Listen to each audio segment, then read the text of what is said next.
আসসালামু আলাইকুম দর্শক বন্ধুরা, আজকে আমরা কেমন বাংলাদেশ চাই আমরা নবম পর্বে আছি। আমাদের আজকের বিষয় আগামীর বাংলাদেশে প্রবাসীদের প্রত্যাশা। এটা এটা দ্বিতীয় খণ্ড। আমাদের সাথে আছেন জনাব উজ্জ্বল ভুঁইয়া ভেনিস থেকে। আমাদের সাথে আছেন মোহাম্মদ ফাইজুল্লাহ মিলন বেরগামো ইটালি থেকে, এবং জনাব বশির মালিক কুয়েত থেকে। আর আমি আছি আপনাদের সাথে মোহাম্মদ ফয়সাল উদ্দিন। প্রথমেই আমি বলে নিচ্ছি, আসলে আপনারা বুঝতেই পারছেন কেমন বাংলাদেশ চাই আমরা। মূল উদ্দেশ্য এটাই। আমরা এজ এ প্রবাসী হিসেবে সবাই অনেক বছর ধরে প্রবাসে আছি। প্রবাসী হিসাবে আমাদের চাওয়াটা কিরকম, আমরা আগামীর বাংলাদেশটা কিভাবে দেখতে চাই, সেই প্রত্যাশাটা আমাদের কেমন, সেটাই আজকে আপনাদের কাছ থেকে জানার চেষ্টা করব। আমি প্রথম খণ্ডে দুইজন কানাডা থেকে, একজন আমেরিকা থেকে, একজন জানার চেষ্টা করেছি। আজকে আপনাদের কাছ থেকে শুনবো। ইনশাল্লাহ আগামী পর্বে আরো কয়েকজনের কাছ থেকে শুনবো আর কি। তো আমি প্রথমেই যেহেতু জনাব বশির মালিকের একটু সময়ের স্বল্পতা আছে, উনি কাজের মাঝখান থেকে আমাদের সময় দিয়েছেন, তার কাছে শুনবো। আপনার সবাইকেই আন্তরিক শুভেচ্ছা ও কৃতজ্ঞতা আমাকে আপনাদের ব্যস্ততার সময়ের মধ্যে সময় দেওয়ার জন্য। তো জনাব বশির মালিক, আমি আপনার কাছে প্রথমে আসছে জানতে চাবো আর কি, আগামীর বাংলাদেশে এজ এ প্রবাসী হিসাবে আপনার প্রত্যাশাটা কি? আপনি আসলে কি চান বাংলাদেশ থেকে?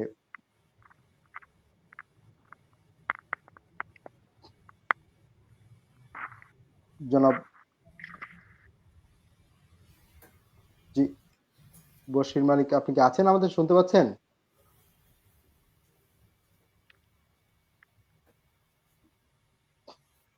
বশির মালিক আপনি কি আছেন আমাদের সাথে?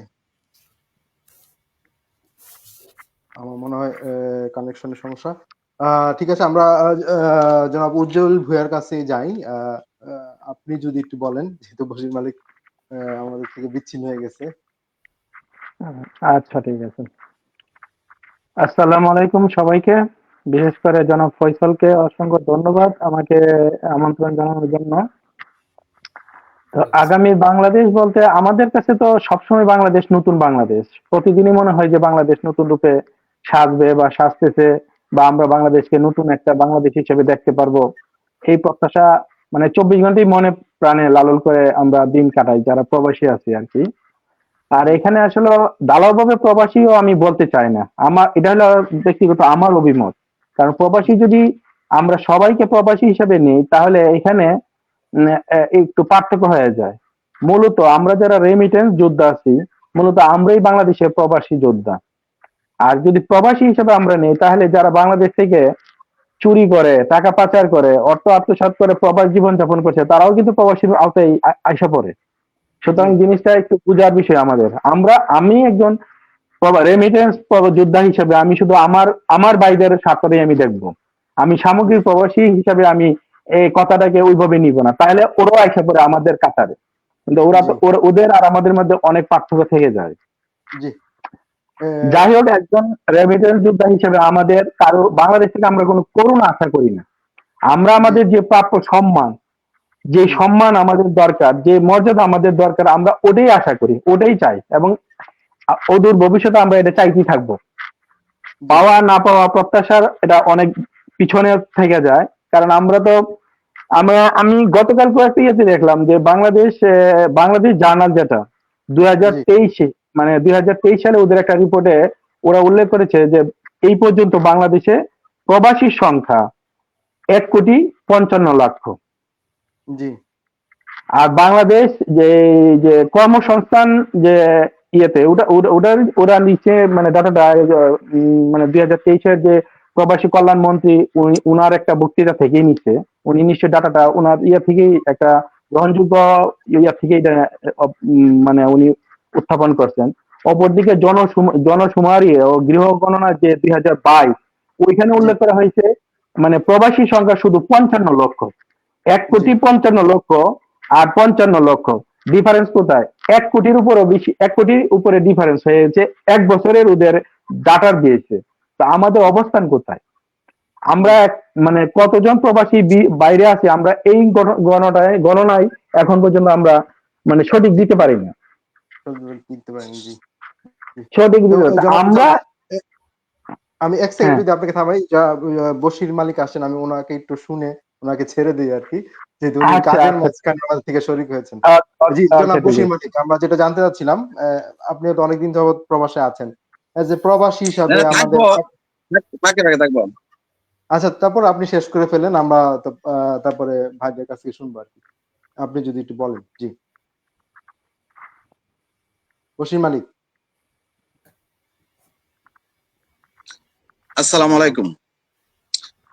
জি, ওয়ালাইকুম আসসালাম। আহ, সবাইকে আমার সাউন্ড শুনতে পারতেছে? জি, জি, জি, হ্যাঁ, শোনা শুনতে যাচ্ছে। পাচ্ছি। আপনি বলেন। আপনি আচ্ছা, বলেন, আমরা শুনছি আপনাকে। জি, আচ্ছা, আচ্ছা, আচ্ছা। তাহলে আজকে আমার বন্ধু স্নিগ্ধ স্নিগ্ধরে অনেক ধন্যবাদ এরকম একটা প্ল্যাটফর্মে কথা বলার জন্য। আজকে দীর্ঘ প্রায় ২০ বছর যাবত আমি প্রবাসে কর্মরত আছি। আমি কুয়েতে আজকে ২০০৬ এখানে আসছি। আলহামদুলিল্লাহ ভালোভাবে সার্ভাইভ করতেছি। জি, আসলে আজকের যে প্রসঙ্গটা হয়েছে আমরা আগামী বাংলাদেশের প্রবাসীর প্রত্যাশা। জি। আসলে প্রত্যাশা আগামীর বলতে আমাদের বাংলাদেশে তো অনেক জি, বলেন। আগামীর বাংলাদেশের প্রবাসীর প্রত্যাশা। জি, জি, প্রবাসীদের আপনি রাইট, মানে রাইট, রাইট। বাংলাদেশ থেকে কি চান আরকি, আগামীর বাংলাদেশটাকে? হ্যাঁ, বাংলাদেশ রাইট, থেকে। Right, right. জি, আমাদের প্রত্যাশা তো অনেকটাই থাকে দেশের প্রতি। জি, আমাদের প্রবাসীদের যে আকাঙ্ক্ষা এটা তো হয়তো বা আমাদের 100% কখনো পাবো না। তারপরে জি, আমরা যেটা আশা করি মানে এ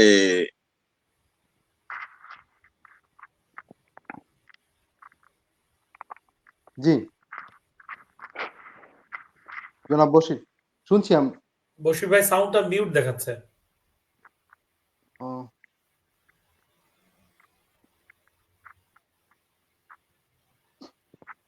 মনে হয় না, এটা জনাব বশিরের ইয়ার থেকেই মনে হচ্ছে সমস্যাটা হচ্ছে। কোনো কারণে মুট হয়ে গেছে। একটা এসএমএস দিয়ে দিলে করতে। উজ্জ্বল ভাই কন্টিনিউ করুন। আসবে না আবার। তো আসতেছে হয়তো। বাইরে আসছে। জনাব বশির, আমরা আপনাকে শুনতে পাচ্ছি না। আপনার ইয়াটা মিউট হয়ে গেছে সম্ভবত, সাউন্ডটা।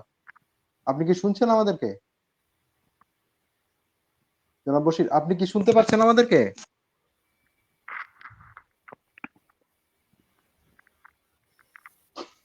বশির আচ্ছা, ভাইকে একটা টিপস করে দিতাম। জি, জি, উজ্জ্বল ভাই আপনি বলেন। আসলে একটু আচ্ছা, কানেকশনের সমস্যা ঠিক ছিল। আছে, জি, ধন্যবাদ। সরি। না, জি, সমস্যা আপনি নাই। ঠিক যে জায়গায় ছিলেন আরকি, ১,৫৫,০০,০০০ টাকার হ্যাঁ, না, যেটা ওটা কন্ট্রাক্ট ওটা আছে। ওটা আমার বলার উল্লেখ করার মেইন মানে ফোকাস হয়েছে যে আসলে আমাদেরকে নিয়ে ওনারা যতই বক্তৃতায় সেমিনারে যতই বড় বড় আলাপ করুক যে জি, প্রবাসীদের জন্য আমরা এই করতেছি ওই করতেছি, আমরা এই দিব আমরা ওই দিব, আমাদের তো এগুলো দরকার নাই। আমরা আমাদের সম্মানটুকু আমাদের দেন। আমাদের জি, চাওয়া প্রত্যাশা এটাই যে আমাদের যে প্রাপ্য সম্মান ওটাই আমাদের দেন। আমাদের তো জি, কোনো করোনা দয়া দেখানো আমাদের দরকার নাই। বলতেছে ওদেরকে প্রবাসীদেরকে স্যার ডাকতে হবে। আপনি আমাদেরকে স্যার ডাকবেন আর পিছন দিয়ে আমাদের বাস দিবেন, এইরকম স্যার ডাকাও তো আমাদের গ্রহণযোগ্য নয়, আমাদের কাম্য নয়। জি, এখন আমরা প্রবাসী, আমাদের এই প্রবাস জীবনে আমাদের সবচেয়ে বড় সমস্যা কি এখানে কনসুলেট সেবা, জি, দূতাবাসের যে সেবাটা আমরা জি, সাফার করতেছি। আমরা সবাই সাফার করতেছি, কি হারে সাফার করি।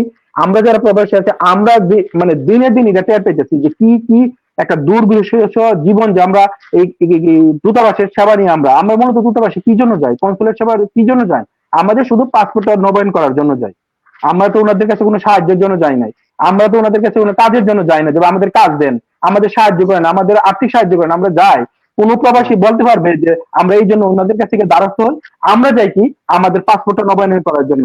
যাওয়ার পরে আমাদের সম্মানটুকু ওনারা কিভাবে করে আমরা যারা ভুক্তভোগী আমরা জানি যে ওনারা আমাদের সাথে কি রকম বিহেভ করে। জি, এটা কি প্রবাসী রেমিটেন্স যোদ্ধা এই সেই যে এত মানে বক্তৃতা সেমিনার আমাদেরকে এত উপরে ওঠানো হয়, একটা দূতাবাসের সেবা নিতে গেলে আমরা বুঝি আমাদের অবস্থানটা কোন অবস্থানে আমরা আছি। আছেন। জি, তো আমরা দেখা যাবে ৩০০ কিলোমিটার ৪০০ কিলোমিটার দূরে থেকে আমরা যাই, ওনারা সুন্দর করে বলবে আমাদের পক্ষে সম্ভব না। তা আমাদের সম্মানটা কোথায় রইলো? আমাদেরকে কি মূল্যায়ন ওরা করতেছে? জি, না ন্যূনতম আমাদেরকে কোনো একটা সহযোগিতা করে আমাদের সার্ভার খুলে মানে সার্ভারে ওনারা বলে যে আজকে অ্যাপয়েন্টমেন্ট নিবেন অনলাইনে, আমরা সার্ভার আজকে অন করছি। ৩ দিন আগে থেকে যদি আমি আমার অ্যাপয়েন্টমেন্টের জন্য ওয়েট করি আমি কিন্তু সামগ্রিক আমার কথা বলতেছি না, আমি সবার সামগ্রিক কথাটা বলতেছি আর কি, ওটা যেটা আমি আমার কাছে মনে হইতেছিল। আপনি অনলাইনে কোনো সার্ভারে ওদের কোনো লিঙ্কই খুঁজে পাবেন না। জি, অ্যাক্সেসই ফোন করা করেন যায় না অনেক পরের সময়। পরের দিন ফোন করেন, ভাই আমাদের সার্ভার সমস্যা ছিল, আমাদের এই ছিল, ওনাদের যুক্তির কোনো সমস্যা অভাব নাই। জি, আচ্ছা, আপনি আমাদেরকে এত উপরে উঠাইতেছেন, 1 কোটি যদি আপনাদের হিসাবে যদি 1,55,00,000 রেমিটেন্স যুদ্ধ বাইরে থেকে প্রবাসী থেকে তাদের 5 কোটি সমস্যা আপনি দূতাবাসের মাধ্যমে সমাধান করতে পারেন না, আপনার এই বাংলাদেশের কাছে আমাদের আর এর চেয়ে বড় প্রত্যাশা কি হইতে পারে? জি, আমি আমার মতন হাজার হাজার মানে প্রবাসীরা এক স্থান থেকে আরেক স্থানে দূতাবাসে যায়, এক শহর থেকে আরেক শহরে দূতাবাসে যায় তাদের ফ্যামিলি নিয়ে, গিয়া যখন এই যে একটা হয়রানির শিকার হন, কোন নিয়ম কারণ ওরা মানতেছে না। উন্নত দেশে ওরা থাকে, আমরা থাকি সেম, মানলাম যে আমি বাংলাদেশের একটা অন্য কালচার, আমাদের কোনো সিস্টেমে আমরা থাকি না, চলতে পারি না, আমরা মানি না। আপনি তো উন্নত দেশে থাকেন, আপনার আপনার অবস্থান থেকে আপনি সব সিস্টেম দেখতেছেন, সব অফিসে গেলে আপনি নিয়ম মেনটেন করতেছেন, শৃঙ্খলা মেনটেন করতেছেন, কিন্তু আমার দূতাবাসে আমি এইরকম পাই না কেন? শুধু একমাত্র আমাদের দূতাবাসে থাকে না কেন?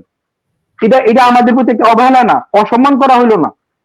আমি ইতালি থাকি, ইতালির এমন কোন সেক্টর নাই যে সেক্টরে আপনি নিয়ম করেন আপনি আপনি বাংলাদেশি না মানতেছেন। সব জায়গায় আপনি নিয়ম শৃঙ্খলা মানতেছেন, ওদের অ্যাপয়েন্টমেন্ট নিতেছেন, ওদের শিডিউলে অন টাইম আপনি প্রেজেন্ট থাকতেছেন, আপনি সেবা পাইতেছেন।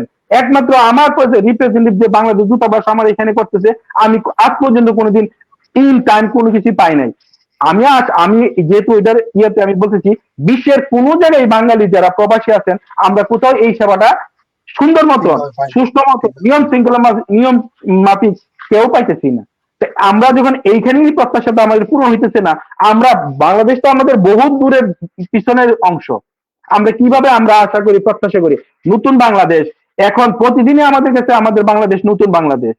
এই যে বর্তমান government, caretaker government, political government আসলে আমরা তো তার দ্বারে কাছে আমাদের আগমন মানে দাবি দেওয়া বা জায়গা আমরা দিতে পারি না। এই যে অন্তর্বর্তীকালীন 1 বছরের যে সরকারটা, এটা তো সবকিছুর ঊর্ধ্বে ছিল, ঊর্ধ্বে ছিল জি, না? এই সরকারের কাছে তো আমাদের দাবি দেওয়া অনেক মানে বেশি ছিল। ওনারা আমাদেরকে সেমিনারে বক্তৃতায় অনেক উপরে উঠাইতেছে, রেমিটেন্স যোদ্ধারা দেশের অর্থনীতি বাঁচাইতেছে, কিন্তু আমাদেরকে কি করলেন? আমাদের কি বাঁচেন? যে শিক্ষিত সমাজ আমাদের বাংলাদেশের, এই শিক্ষিত সমাজের উপরে তো আর আমাদের বর্তমানে কিছু হইতে পারে না। বর্তমান যিনি এই প্রবাসী কল্যাণ মন্ত্রণালয়ে দেখেন, জনাব আসিফ, উনি জি, কি বলতেন আগে? হায় আল্লাহ, যদি আমাকে আল্লাহ কোনোদিন এই কোন মন্ত্রণালয়ে বা দেশ পরিচালনার দায়িত্ব দিতেন, আল্লাহর আল্লাহর আমি মানুষকে এমন ভাবে সেবা করতাম, মানুষ মানে খুশি হয়ে যেত, মানুষের অন্তরটা ভরে যেত। আমরা কি পাইতেছি ওনার কাছ থেকে? কি কাজ করতে যেটাতে খুশিতে আমি অন্তত প্রবাসী আমি কোনো খুশি এ পর্যন্ত পাই নাই। আমার মতন 1,55,00,000 প্রবাসী ভাই পাইছে কিনা আমি আমি আমার আমি মানে কল্পনা করতে পারতেছি না। অথচ শিক্ষিত সমাজ থেকে আমরা কি পাইতেছি অহরহ? সে বক্তৃতা সেমিনারে ওরা মানবিক যত প্রবাসীদেরকে মানে উৎসাহ দেওয়া, শুধু বক্তৃতা, কিন্তু বক্তৃতাতে তো আমার আপনার জীবন, প্রবাসীদের জীবন চলবে না। জীবন চলবে বক্তৃতায়? জি, জীবন বক্তৃতায় না। জি, বড় বড় যে দার্শনিকরা কি বলছেন, যে নেপোলিয়ন বলছেন, আমাকে শিক্ষিত মায়েরা দাও, আমি তোমাকে শিক্ষিত জাতি দিব। আমাদের তো শিক্ষিত সমাজের অভাব নাই, কিন্তু আমাদের কি হইতেছে? আমাদের কোনো এই যে প্রত্যাশা কোনো পূরণ হইতেছে? এখন দরকার কি? দরকার শিক্ষিত সমাজ না, নৈতিক শিক্ষায় শিক্ষিত সমাজ আমাদের দরকার। শুধু শিক্ষিত দরকার হইলে আমাদের হবে না, নৈতিক শিক্ষায় যখন শিক্ষিত সমাজ আসবে আমাদের কাছে, তখন তারা নেই বিচার, নেই পরায়ণতা, মর্যাদা বোধ সবকিছু তাদের মধ্যে থাকবে। একসময় আমাদের কি বলা হইতো? পানির অপর নাম জীবন, বলা হইতো না? পানির জি, অপর নাম জীবন। আমরা ছোটবেলায় এই পড়ছি, মানে জানছি সবাই, এটা এটা ফলাভাবে ব্যানারই ছিল, পানির অপর নাম জীবন। যখন দেখলো যে পানির মধ্যে জীবাণু ভরপুর, তখন এটা কি করলো যে না, এটা আমাদের এই বয়স আর হবে না, এটা সংশোধন করতে হবে। এখন হয়ে গেল পানির অপর নাম জীবন না, বিশুদ্ধ পানির অপর নাম জীবন। সেম আমাদের নতুন বাংলাদেশ, কালকের বাংলাদেশের কাছে আমাদের প্রত্যাশা, শিক্ষিত সমাজের দরকার নাই, নৈতিক শিক্ষায় শিক্ষিত সমাজ আমাদেরকে গড়ে দেন, গড়ুন, তাহলে প্রবাসীরা তাদের প্রত্যাশা পূরণ করতে পারবে। আমি আমার দূতাবাসের সেবা আমি পাইতেছি না। আমি বাংলাদেশে যাই, এয়ারপোর্টে যখন আমি বাংলাদেশে ল্যান্ড করি, আমার একটা এই ফর্ম ফিল আপ করতে হয়। আমি ফর্মটা কোথায় ফিল আপ করবো? আমি ফর্ম ফিল আপ করলে কলমটা কোথায় পাবো? আমার ঘন্টা তো আমার এখান থেকে ইতালি থেকে বাংলাদেশে যেতে লাগে 6 ঘন্টা, আমার বাংলাদেশে ইমিগ্রেশন ক্রস করার জন্য আমার দাঁড়ায় থাকতে হয় 2 ঘন্টা। কেন? কিসের কোথায় আমাকে আপনি ইয়ে করছেন, স্যার স্যার স্যার সম্বোধন করবেন, আমার এই দিবেন সেই দিবেন, আপনি তো ন্যূনতম এটাই করতে পারেন না। এখন আমার কেন অ্যানালগ প্রসেসিং আমার আগাইতে হয়? আপনারা কেন এগুলা ডিজিটাল করেন না? হাজার হাজার এই প্রবাসীর ভোগান্তি কে দেখবে এগুলা? শুধু কথায় সেমিনারে কি আমাদের মন ভরবে? জি না, জি না। আমরা যারা বাংলাদেশ থেকে প্রবাসী থাকি, আমরা কারা? আমাদের ছেলে মেয়ে বা স্ত্রী যারা বাংলাদেশে থাকে, তারা স্কুলে যায়, তাদের মানে স্বাস্থ্য সেবা নেই, তারা কি সেবা আমাদের দিতেছেন, তাদের কি ফেসিলিটি দিতেছেন? আপনারা যারা মানে উপরের লেভেলে আছেন, যারা বাংলাদেশের নীতি নির্ধারক, তাদেরকে অনুধাবন করেন না যে এই ছেলে মেয়েগুলা, প্রবাসীর এই ছেলে মেয়ে স্ত্রীগুলা তাদের বাবার অনুপস্থিতিতে তারা চলতেছে, তাদের কি সহায়তার কোনো দরকার নাই? জি তাদের বাবা থাকলে তো তাদের বাবাই তাদের জন্য সবকিছু করতো। আপনারা কি করতেছেন বলেন, উদাহরণ দেন।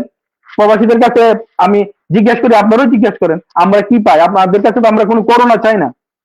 এই দেশে সব জায়গায় আপনি দেখবেন বাসের মধ্যে এমনকি যারা ইনভ্যালিড আছে তাদের জন্য 2টা সিট থাকে, 4টা সিট থাকে। আপনি প্রবাসীদের জন্য কি করেন? আমি এখান থেকে আমার প্রবাসী ভাইরা এয়ারপোর্টে যাই এই নর্মাল বাস দিয়ে, আর আমার বাংলাদেশে ল্যান্ড করার পর আমার যাইতে হয় মাইক্রো দিয়ে, হাজার হাজার টাকা খরচ করে। কেন আপনি এইরকম সুযোগ সুবিধা দেন না কেন? ট্রান্সপোর্ট সুবিধা আপনার আচ্ছা সিস্টেম করেন না কেন? আপনি শুধু দেখবেন যে প্রবাসী বাইরে বাংলাদেশকে রক্ষা করতেছে, রেমিটেন্স দিতেছে, বাংলাদেশের ডেভেলপ হইতেছে। আমাদের জন্য কি ডেভেলপ করেন? না আমরা আপনাদের দূতাবাসের কোনো সুবিধা আমরা পাইতেছি, না আপনাদের ল্যান্ড করার পর বাংলাদেশের ইমিগ্রেশনের আমাদের কোনো ফেসিলিটি আপনারা দিতেছেন। কি আমাদের স্যার সম্বোধন করেন, আমাদের এই করবেন সেই করবেন, এইসব তো আমাদের কোনো লাভ নাই। আমরা বাস্তব জমি, আমাদেরকে বাস্তবতা শিখান। জি আমরা যখন বাংলাদেশ থেকে এই দেশে আসছি, আমরা ছোটবেলা আমাদের পড়াইতো সবুজের দেশ বাংলাদেশ। আমরা সারা বই মানে পুস্তকে মন মানসিকতা মেন্টালি আমরা এইভাবে বড় হয়েছি। তারপর আমরা কি ভাবতাম এই দেশে মনে আমরা আমি আমি বাস্তবে আমি ছোটবেলায় চিন্তা করতাম বিশ্বের মনে আর কোথাও এইরকম সবুজের দেশ নাই। জি এখন আজকে যখন আমি প্রবাসে আসলাম, আমি বিভিন্ন দেশে যাই, কোথায় আমার সবুজের বাণী আর কোথায় ওদের উন্নত দেশের সবুজের খেলা, জি আকাশ পাতাল ডিফারেন্স। জি সবুজ, ওদের সবুজের তুলনায় তো আমাদের তো কিছুই না, আমরা তো মরুভূমি। জি আমাদের মন্ত্রীরা আমাদেরকে শিখায় আমরা কি সিঙ্গাপুর হয়ে গেছি, আমরা মালয়েশিয়া হয়ে গেছি, আমরা ইউরোপে ক্রস করছি। ঠিক আছে, যারা বাংলাদেশে আছে, যারা যুবক টোক বগে, তাদের স্বপ্ন ঠিকই মনে হয় আমরা সিঙ্গাপুর হয়ে গেছি, আমরা মালয়েশিয়া হয়ে গেছি, আমরা ইউরোপ ক্রস করতেছি। আসেন ভাই, ইউরোপ আসেন, এই মিডল ইস্ট যান, সিঙ্গাপুর যান, কানাডা যান, তখন বুঝবেন যে এই যে পলিটিশিয়ান নেতারা আমাদের সাথে কি রকম মস্কারা করতেছে। জি আপনি কোথায় যাবেন, কোন সেক্টরে যাবেন? আমার ছেলে মেয়ে এখানে কলেজে পড়ে, আজ পর্যন্ত আমার ছেলে মেয়েকে আমি এক এক টাকা, বাংলাদেশের টাকায় 1 টাকার কোনো টিউশন ফি আমার দিতে হয় নাই। সেম কেস আপনি আপনি যখন বাংলাদেশকে বলেন যে আপনি সিঙ্গাপুর হয়ে গেছেন, ওই ইউরোপ ক্রস করতেছেন, আপনার এই সেম সেম সময়ে আমার ছেলে মেয়েকে যদি আমি এই টিউশন মানে স্কুলের খরচ বাবদ আমার কত কোটি টাকা আমার টিউশন ফি দিতে হইতো। জি তারপরে তো স্বাস্থ্য প্রাইভেট খাতে আমার টিউশনটা আছে। স্বাস্থ্য খাতে আমার ফ্যামিলির প্রতি আমি কয় টাকা আজকে 25-20 বছরে খরচ করছি এই রূপে। জি তো কোথায় আপনি আছেন? আপনারা আমাদের এই যে নেতৃবৃন্দ বা পলিটিশিয়ানরা বা বিভিন্ন এই উচ্চ শিক্ষিতরা আমাদের এই যে ফাঁকা বুলি শিখায়, ওনারা তো সবই জানেন। শুধু জানে না আমাদের সেই যে যুবক শ্রেণী যারা বাংলাদেশে এখনো পড়ে রয়েছে, যাতে আমরাও মনে হয় ইউরোপ গেলে এরকমই বাংলাদেশি পাবো, এত সোজা। জি না তা আমাদের তো এই ক্ষেত্রে তো আমাদের পলিটিশিয়ান দরকার, যে শুধু পলিটিশিয়ান হলে হবে না, জি তাকে কলঙ্ক মুক্ত নৈতিকতার শিক্ষায় শিক্ষিত পলিটিশিয়ান আমাদের হতে হবে। তাইলে আমাদের দেশ উন্নত হবে, আমাদের প্রত্যাশা পূরণ হবে। প্রত্যাশা তো আমাদের বলতে হবে না। যখন সবকিছু সিস্টেম নৈতিকতা আসবে, ন্যায় পরায়ণতা, সৎ, দুর্নীতি মুক্ত বাংলাদেশ আসবে, আমাদের প্রবাসীদের প্রত্যাশা অটোমেটিক পূরণ হয়ে যাবে। জি আর এছাড়া আপনি অতি বলেন আমাদের প্রত্যাশা পূরণ করবেন, এই করবেন সেই করবেন, হবে না যতক্ষণ পর্যন্ত বাংলাদেশ সুস্থ না হবে। জি ঠিক ধন্যবাদ জনাব উজ্জ্বল। আমরা একটু জনাব মোহাম্মদ ফয়জুল্লাহ মিলনের কাছ থেকে শুনবো। আহ, জনাব ফয়জুল্লাহ, আপনি তো শুনছিলেন এতক্ষণ উজ্জ্বল ভূঁইয়ার কথা। আহ, যদি আগামীর বাংলাদেশে প্রবাসী বিকাশে প্রবাসী হিসাবে আপনি যদি একটু বলতেন। আসসালামু আলাইকুম। আমাকে তো শুনতে পাচ্ছেন সবাই? জি জি হ্যাঁ, আচ্ছা। প্রবাসীর প্রত্যাশা, এই হিসাব কিতাবটা শুরু হয়েছে আমার জন্য 12 বছর আগে, যখন আসছি 12-13 বছর এরকম আর কি, সব মিলিয়ে তখন থেকেই আমি প্রবাসী। কিন্তু প্রবাসের বিভিন্ন ঘটনা প্রবাহ সবকিছু সম্পর্কে তো ওয়াকিবহাল ছিলাম। যেমন উজ্জ্বল ভাইয়ের বেশ কিছু আবেগ ঘন যে কথাবার্তাগুলো এগুলো আমরাও শুনতাম। প্রবাসীর লাগেজ ছিঁড়ে গেছে গা, এয়ারপোর্টে নামার পরে প্রবাসীর হেনস্থা, এগুলো জানি, তার ফ্যামিলির নিরাপত্তা। তবে যেহেতু আলোচনাটা 2024-এর 5 আগস্টের পরে নতুন দেশে প্রত্যাশাগুলো নতুন নতুন ভাবে জন্ম নিচ্ছে, তো সেই হিসেবে মাথার মধ্যে অনেক কিছুই ঘুরতেছিল। জি মানে যদি প্রত্যাশার কথা বলি তাহলে তো প্রত্যাশার শেষ নাই আসলে, এক কথায়। যেহেতু দীর্ঘদিন ধরে বিদেশে আসি, বিদেশে থাকার ফলে ফ্রিলি মুভমেন্ট করার সুযোগ থাকার ফলে অনেকগুলো দেশ ভ্রমণের সুযোগ হয়েছে। তো যেই দেশে যায়, যখন যেটা ভালো লাগে, মনে হয় ইস, এটা যদি আমাদের দেশে থাকতো। এটা খুব স্বাভাবিকভাবেই ভিতর থেকে আসে যে এই জিনিসটা যদি আমাদের দেশে হইতো তাহলে তো খুবই ভালো হতো। যেই দেশে আসি অলরেডি, এই দেশেই তো অনেকগুলো ফ্যাসিলিটির আমরা সম্মুখীন হই সকাল বিকাল ডেইলি জীবনে। তো আমাদের মনে হয় এই সিস্টেম গুলো যদি বাংলাদেশে থাকে তাহলে খুবই ভালো হয়। উজ্জ্বল ভাইয়ের একটা কথা খুব ভালো লাগছে, ওই যে পানির কথা কি জানি বলছিলেন, ওটা দিয়েই মনে পড়লো যে আসলে সর্বপ্রথম বাংলাদেশে তো নির্বাচিত সরকার দরকার। তারপরেই যদি যাওয়া যায় তাহলে হচ্ছে আসলে পানি দরকার।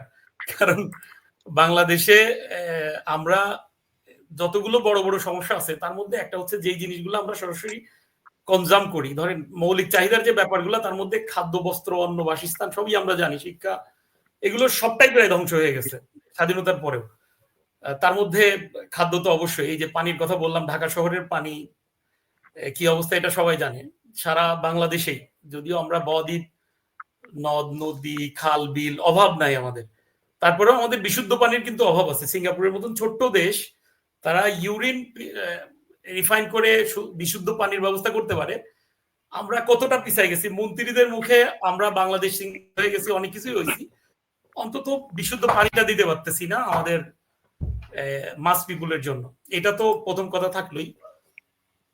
এই বিশুদ্ধ পানি দেওয়ার জন্য নতুন বাংলাদেশের কাছে প্রত্যাশা থাকবেই যে নদ নদী, খাল বিল থেকে শুরু করে সমস্ত কিছু থেকে যেভাবেই হোক নতুন বাংলাদেশের মানুষ যেন বিশুদ্ধ পানি থেকে বঞ্চিত না হয়। এরপরে যদি বলি, সরকার তো গঠন হলো, নতুন সরকারে আমার যদি পার্সোনাল চাওয়া থাকে তাহলে আমি বলবো যে ডাক্তার এবং শিক্ষকরা, ইভেন সরকারি যেসব ইঞ্জিনিয়ার আছেন যারা সরকারি চাকরিতে আছেন, তারা সরাসরি প্রকাশ্যে কোনো রাজনীতিতে অংশগ্রহণ করতে পারবে না। এটা যদি আমার মানে পার্সোনাল একান্তই মতামত। আমি দেখছি যে শিক্ষক নিয়োগ থেকে শুরু করে মানে শিক্ষা যদি জাতির মেরুদণ্ড হয়, তো ওই মেরুদণ্ড যারা তৈরি করবেন তাদের অবস্থা ভয়ঙ্কর ভাবে খারাপ হয়ে গেছে। সেটা হচ্ছে না, হয়তো বা অনেকেই বুঝে গেছেন যে গত 17-18 বছরে শিক্ষারও বড় একটা সমস্যা হয়েছে এবং কন্টিনিউয়াস প্রসেসে সেটা হয়েই যাচ্ছে। যেমন শিক্ষকদের তো আসলে দায়িত্ব ছিল সৃজনশীল শিক্ষার্থী তৈরি করবে, কিন্তু সেটা তো হচ্ছেই না, তাই না? ডাক্তাররা যেমন শুধু রোগ নির্ণয় করবে শারীরিকভাবে, শিক্ষকরা একটা সমাজের মানসিক অবস্থা, পুরো সমাজে যে যুব সমাজ আছে তাদের অবস্থা দূরীভূত করবে, সমাজে নতুন নতুন আইডিয়াস ইমপ্লিমেন্ট হবে, সেইগুলো হওয়ার দরকার ছিল। সেটা কিন্তু হচ্ছে না বাংলাদেশে অনেকদিন ধরে। তো নতুন বাংলাদেশের প্রত্যাশা, যেহেতু ফয়সাল আমাকে জিজ্ঞাসা করছে যে নতুন বাংলাদেশের প্রত্যাশা প্রবাসী হিসেবে কি, সেটার উত্তর আসলে এইটাই যে নতুন বাংলাদেশে অন্তত শিক্ষকরা, ডাক্তাররা, ইঞ্জিনিয়াররা যারা সরাসরি একটা পদ ধারণ করে আছেন, তারা নোংরা রাজনীতি, প্রকাশ্য রাজনীতি করতে পারবেন না। তাদের মনে যাই থাকুক না কেন, নিরপেক্ষভাবে ওই জায়গাটা দাঁড়ায় কাজ করতে হবে। আসলে বাংলাদেশ তো শুধু বাংলাদেশে যারা অবস্থান করতেছে তারা না, আমরা প্রবাসীরাও বাংলাদেশ নিয়ে স্বপ্ন দেখি। আমি যদি আমার পার্সোনাল কথা বলি, আমি বাংলাদেশ সে থেকে ইউরোপকে যেভাবে দেখতাম, একটা স্টিরিওটাইপ কনসেপশন ছিল যেটা ওই আগের মানে ইউরোপ মানে এরকম ওইরকম। আসার পরে বুঝছি কত সুশৃঙ্খল জীবনযাপন, এদের নিয়মতান্ত্রিকতার দিক থেকে কত বেশি আগায় তারা। তো প্রবাসে বাংলাদেশি প্রবাসী হিসেবে আসার পরে বাংলাদেশে থাকা অবস্থায় যত খুন খারাপি, হত্যা সংবাদগুলো পেপার পত্রিকায় পড়তাম, সেগুলো যতটা না নাড়া দিত, প্রবাসে আসার পরে তার থেকে অধিক গুণে বেশি নাড়া দেয়। দেশ থেকে অনেক দূরে আছে, আমাদের মা বোন ভাই ব্রাদার পরিবার পরিজন সবাই তো দেশে। সুতরাং মানে এই যে প্রবাসে আসার পরে বাংলাদেশ নিয়ে যে একটু বেশি আবেগী হওয়া, এটা মনে হয় প্রবাসীদের নেচার।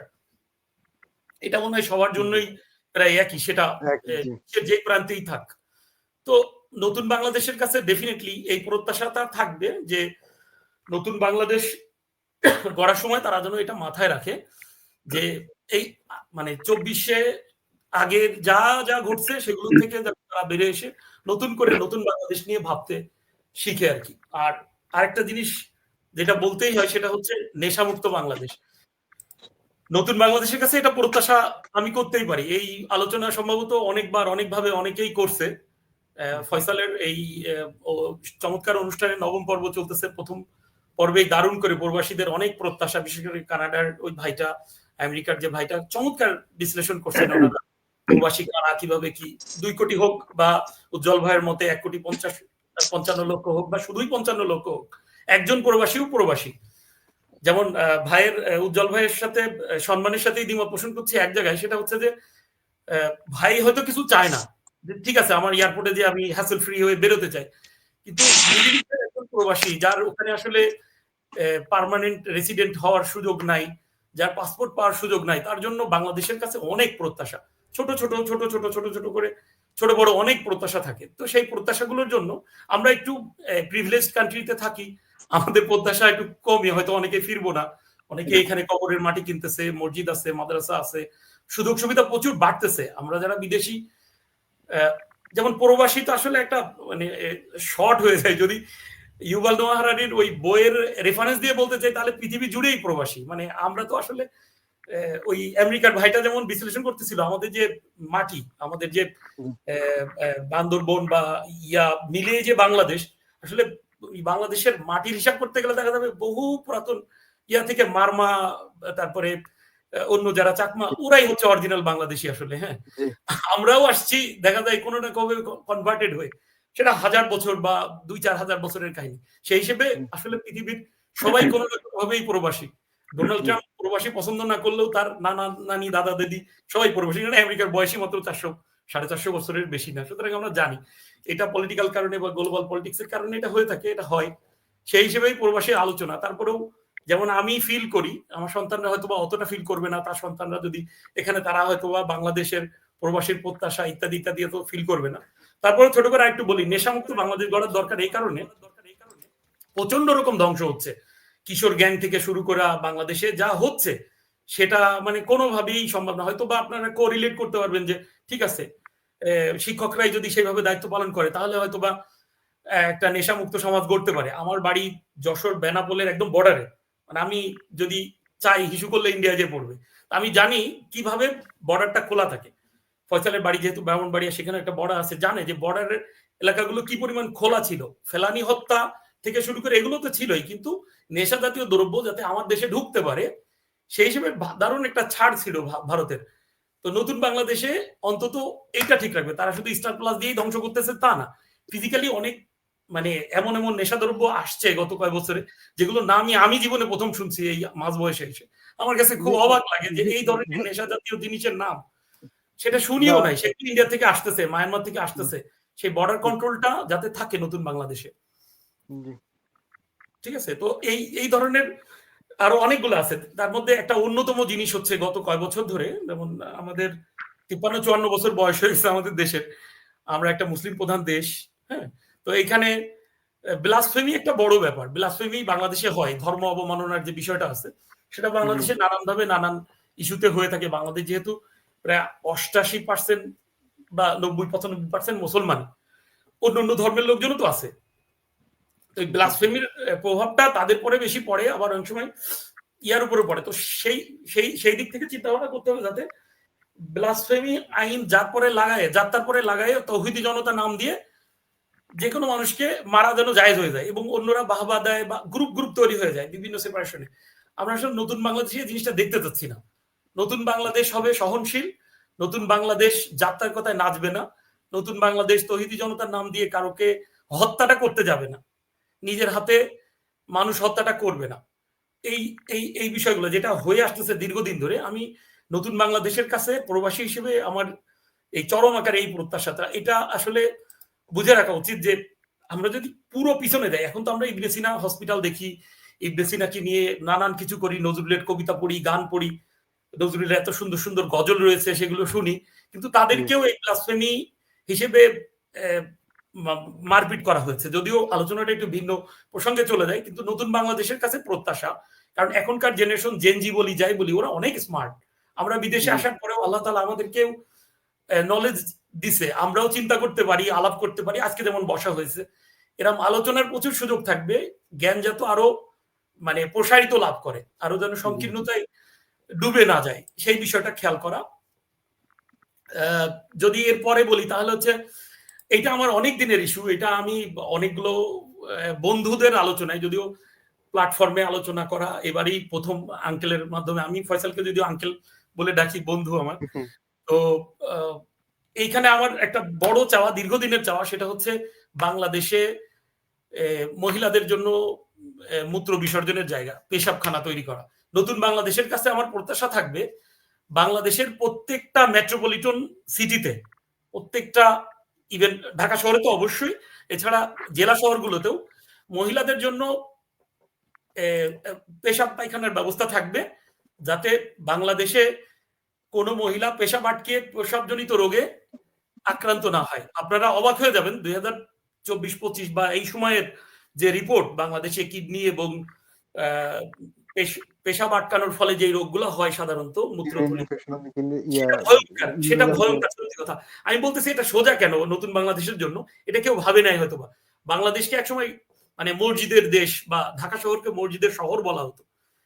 হিউজ মসজিদ আছে। আমি নগর কর্তৃপক্ষ থেকে শুরু করে সরকারকে অনুরোধ করব, মসজিদ, মন্দির, গির্জা যা আছে সেগুলোতে একটা করে প্রস্রাবখানা মহিলাদের জন্য বরাদ্দ করা, এবং সেটার জন্য যদি বাজেট করা লাগে, সেটার জন্য যদি একজন পরিচ্ছন্নতা কর্মীর সরকারি চাকরি 3য় 4র্থ শ্রেণী 5ম শ্রেণীতে দেওয়া লাগে, দেওয়া হোক। তারপরেও মহিলাদের যাতে পেশাব আটকিয়ে কোনো নতুন করে রোগ সৃষ্টি না হয়, সেটা কিন্তু আমার মা, বোন বা ভবিষ্যৎ বাংলাদেশের পরেই প্রভাব পড়বে। এটা আপনারা হয়তোবা এই আলোচনার সাথে আগে পরিচিত কিনা জানি না, কিন্তু আমার কাছে মনে হয়েছে, এটা আমি অনেকবার অনেকজনকেই বলছি, যেহেতু ঢাকা শহরে এই বিষয়ে কম করে হলে অনেকে কথা বলছে, কারণ যদিও বাংলাদেশের সামাজিক ব্যবস্থাটাই এরকম যে আসলে এই বিষয়গুলি নিয়ে কথা বলতে চায় না, অনেকে অনেক বিভিন্ন অ্যাঙ্গেল থেকে দেখে। আমরা আশা করব যে আমরা বলি যে আমরা যদি কাঁঠাল গাছ লাগাই যদি আম চাই, তাহলে তো হবে না, আমাদের মাদেরকে সুস্থ থাকতে হবে।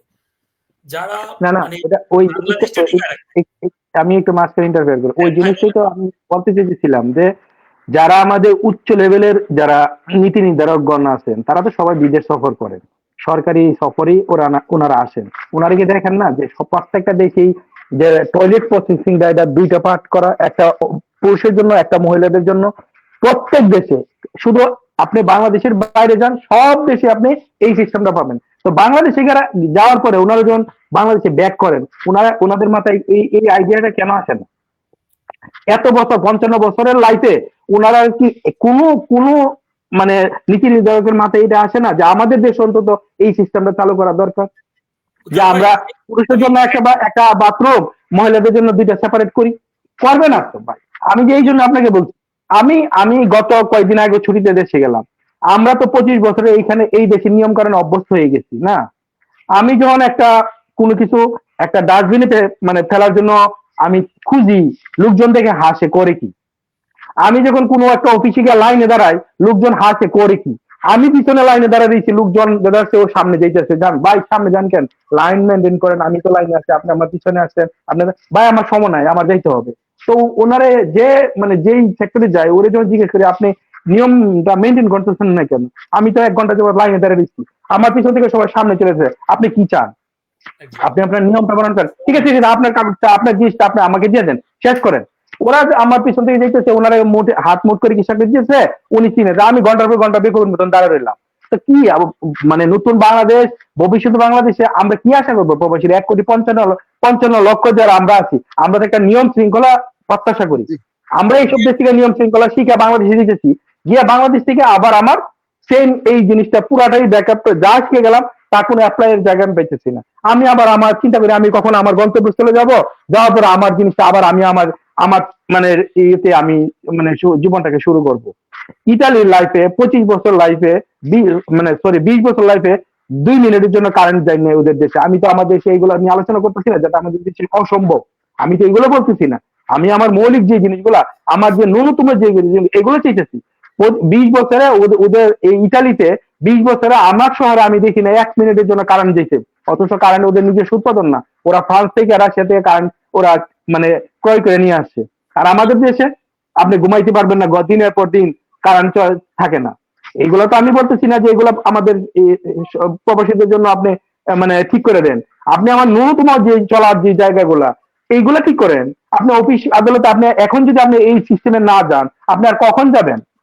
কোন জীবনে যাবেন? আরো 55 বছর আমাদের ওয়েট করতে হবে, আর 100 বছর ওয়েট করতে হবে? আপনি নিয়ম শৃঙ্খলার মধ্যে আনেন সবকিছু, সবাইকে শিখান, কখন শিখাবেন? নতুন বাংলাদেশ আমরা তো আশা করি প্রত্যেক দিনের বাংলাদেশই আমাদের নতুন বাংলাদেশ। বাংলাদেশ কেন এগুলা সিস্টেমে ওদেরকে এই পরিচিত মানে শুরু করলেই আজকে শুরু করলে তো কালকের মধ্যে হয়ে যাবে না। একটা সময় তো নিতে হবে বাংলাদেশে, একটা সময় তো নিতে। জি, আপনার কাছে আবার আসবো। আমরা একটু জনাব বশির মালিক থেকে একটু শুনে নেই। জি বশির, শুনতে পাচ্ছেন আপনি? বশির মালিক, আপনি কি শুনতে পাচ্ছেন? আমার মনে হয় যে জনাব বশিরের। আসসালামু আলাইকুম সবাইকে, স্নিগ্ধ এবং সহ আলোচকবৃন্দ সবাইকে শুভেচ্ছা রইল। হ্যাঁ, আমার কথা কি শুনতে পারতেছো? হ্যাঁ জি, হ্যাঁ, একটু এখন শোনা দেরিতে হইলেও আমরা আমার শুনতেছি। কথা কি বলেন। শোনা যায় না? জি জি, বলেন বলেন শোনা যায়। বলেন। হ্যালো, হ্যাঁ শুনতেছি, আপনি বলেন, কন্টিনিউ করেন। স্নিগ্ধ, আমার কথা কি শোনা যায়? শোনা যায়, একটু আপনি বলতে থাকেন। স্নিগ্ধ, যে আমার মনে হচ্ছে যে একটু মানে আচ্ছা আচ্ছা, যাক, আসলে আমার এখানে সমস্যা হয়েছে, নেটওয়ার্কের প্রবলেমটা একটু আজকে অনেক প্রবলেমটা করতেছে অনেক বেশি। আচ্ছা, আপনাদের আলোচনা তো অনেকটাই মনোযোগ সহকারে আমি শুনলাম। ভাইয়েরা তো উজ্জ্বল ভাই এবং মোহাম্মদ ভাই, মিলন ভাই ভালো আলোচনা করলো। আসলে কি আমাদের প্রত্যাশাটা অনেক বেশি, কিন্তু আমাদের আমাদের যে সিস্টেমটা, আমাদের দেশের যে সিস্টেমটা, আমাদের দেশের সিস্টেম কিন্তু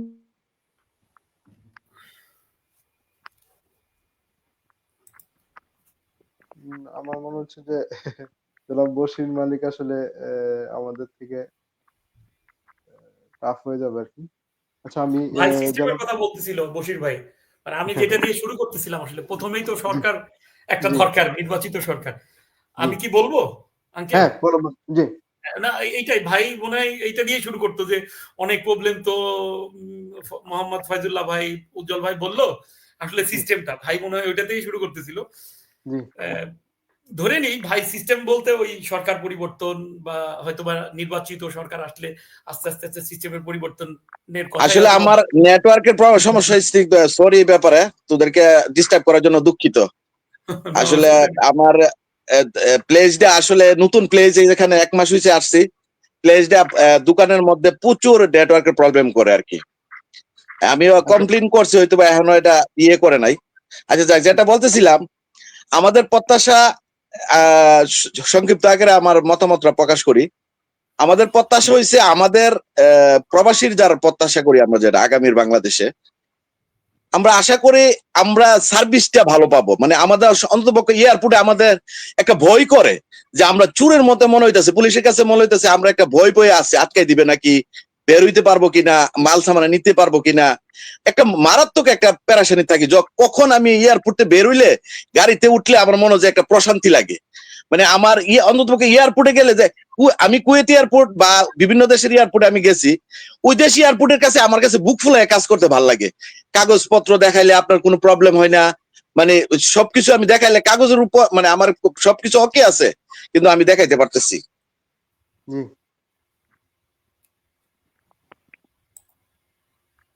আবারও চলে গেছেন।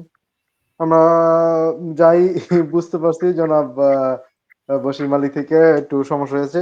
জি, জনাব ফয়জুল্লাহ মিলন, আপনি যদি একটু কন্টিনিউ করেন।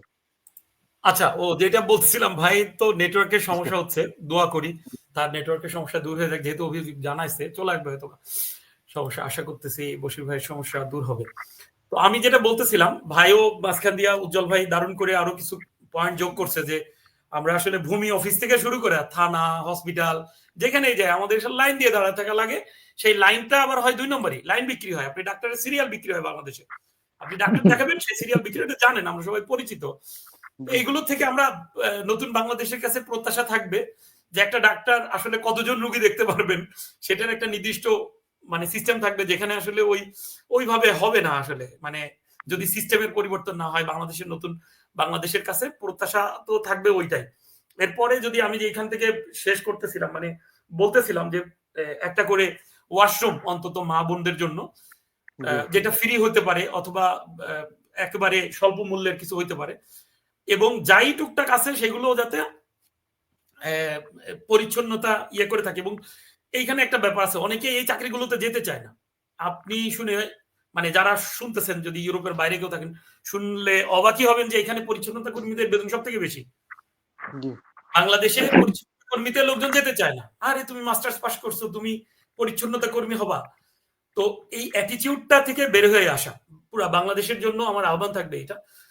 এখন এই যে ওয়াশরুম গুলোর কথা বললাম, সেগুলো তো পরিচ্ছন্নতা কর্মী লাগবে, এবং পরিচ্ছন্নতা কর্মীদের প্রতি সম্মানসূচক মনোভাব তৈরি করা সামাজিকভাবে, এটা আসলে দরকার।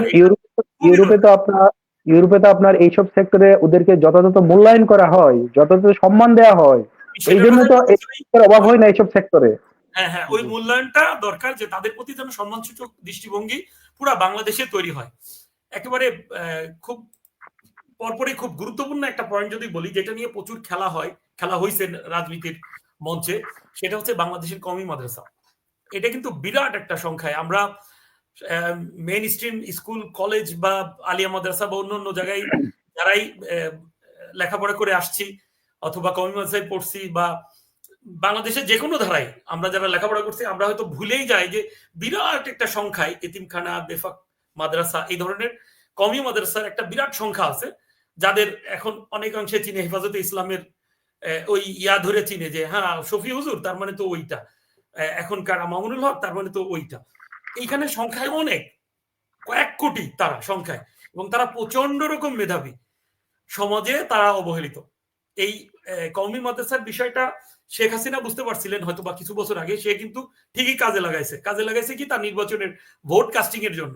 দাওরা হাদিসকে মাস্টার্সের মর্যাদা দিয়ে সে মনে করছে যে ভোট ব্যাংক কিনে নিচ্ছে, তাকে কওমি জননী উপাধি দেওয়া হয়েছিল রাজনৈতিক ভাবে, এটা সেটা করে, সেটা একটা গেম আসলে, পরে আমরা বুঝছি। কিন্তু আমার আবেদনটা হচ্ছে তাদেরকে টেকনিক্যাল প্রশিক্ষণ দিয়ে তাদেরকে কর্মসংস্থানের ব্যবস্থা করা অথবা মেইন স্ট্রিমে নিয়ে আসা।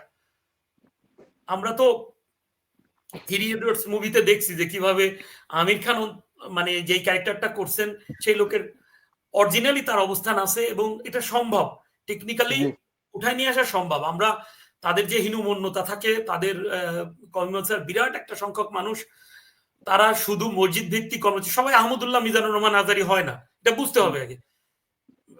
ডক্টর আব্দুল্লাহ জাহাঙ্গীর স্যারের মতন সবাই হয় না। মানে এখানে প্রচুর মানুষ আছে যাদের একটাই ইয়া থাকে যে তারা দিন শেষে হয়তো ইমামতি বা মুয়াজ্জিনি অথবা এই ধরনের চাকরিতে নিজেদেরকে নিয়োগ করে, যেখান থেকে আসলে রাষ্ট্র কোনো সময় ধর্ম অনেক কিছু পায় না, বঞ্চিত হয় সত্যি কথা। কারণ এইখানে আরেকটা জিনিস যোগ করবো, সেটা হচ্ছে বাংলাদেশে যেমন ঢাকা শহরকে মসজিদের শহর বলা হয় বলতেছিলাম, ঢাকা শহর সহ বাংলাদেশে এমন অগণিত মসজিদ আছে যেসব মসজিদের যে বিদ্যুৎ বিল বা কারেন্ট বিল তার থেকেও ইমামের বেতন কম, মুয়াজ্জিনের বেতন কম। এটা কিন্তু বাংলাদেশের সমস্যা ভাই, বাংলাদেশ মুসলিম দেশ, এই সেই নানান কিছু। সেম হয়তোবা মন্দিরের ক্ষেত্রে আমি জানি না, ওইটা হয়তোবা আমাদের বন্ধু রুমন দাদা ভালো বলতে পারতো, যে তাদেরও একই অবস্থা। ধর্মীয় প্রতিষ্ঠানের যারা দায় দায়িত্বে থাকেন তাদের বেতন কম, তাদের সম্মান কম, ওই মুখে মুখে সালাম আলাইকুম, মানে এই একটা ব্যাপার কিন্তু আছে। হ্যাঁ, তো তাদেরকে নিয়ে এটা বলতে চাচ্ছিলাম যে তাদের অন্তত ইয়ে করে রাখো। তারা যে প্রচন্ড মেধাবী, আমরা মাটির ময়নার ক্ষেত্রে তারেক মাসুদের কথা জানি, ক্যাথরিন মাসুদ এদের হাজবেন্ড, উনি মারা গেছেন, উনি কিন্তু কমিউনিটি ছাত্র, ট্যালেন্ট, হয়তোবা তিনি সিনেমায় আসছে। আমরা যদি হালের একদম বর্তমানের রায়হান রাফির কথা জানি, পুরা দাওরা ইফতা পাস, ওই ছেলেটা পছন্দ হয়েছে, সিনেমা জগৎ আসছে, কিন্তু সে তো মেধাবী, কোনো সন্দেহ নাই। এরকম হাজার হাজার লাখ লাখের মেধাবী মানুষ কওমি মাদ্রাসার ওই সাইটগুলোতে আছে, তাদেরকে নিয়ে বাংলাদেশ নতুন করে ভাববে, এই প্রত্যাশা আমার আছে। ইভেন ফারুকিও সম্ভবত মাদ্রাসা ব্যাকগ্রাউন্ডের, মোস্তফা ফারুকি। যদি ভুল না করে থাকি সামান্য হলেও। তো এই ব্যাপারগুলো থাকবে নতুন বাংলাদেশের কাছে প্রত্যাশা। তারপরে তারা আসলে এইখানে আরেকটা কথা যোগ করতে হয়, কম শব্দের অর্থ হচ্ছে গোষ্ঠী কম, কিন্তু তারা গোষ্ঠীর বাইরে, মানে এটা মানে হাস্যকর বিষয়। তাদেরকে তৈরি করা হয়েছিল সেই দেওয়ান মাদ্রাসার সিলসিলা ধরে, কারণ আলিয়া মাদ্রাসা এক সাইড দিয়ে গেল, কওমি মাদ্রাসা এক সাইডে গেল। তো তাদেরকে তৈরি করা হলো যে কওমের অন্তর্ভুক্তি করার জন্য, তারা কম বিচ্ছিন্ন হয়ে গেল। এবং 2025-এ এসে এখন আমি বলতেছি, আপনারা শুনতেছেন যে নতুন বাংলাদেশের কাছে প্রত্যাশা এই কমটা যেন কমে ফিরে আসে, তারা যেন মেইন স্ট্রিমে থাকে কোনো না কোনো ভাবে, সেটা যে কোনো অ্যাঙ্গেল থেকেই দেখেন না কেন। তারপরে হচ্ছে বাংলাদেশে আসলে ভালো মানুষের বড্ড অভাব।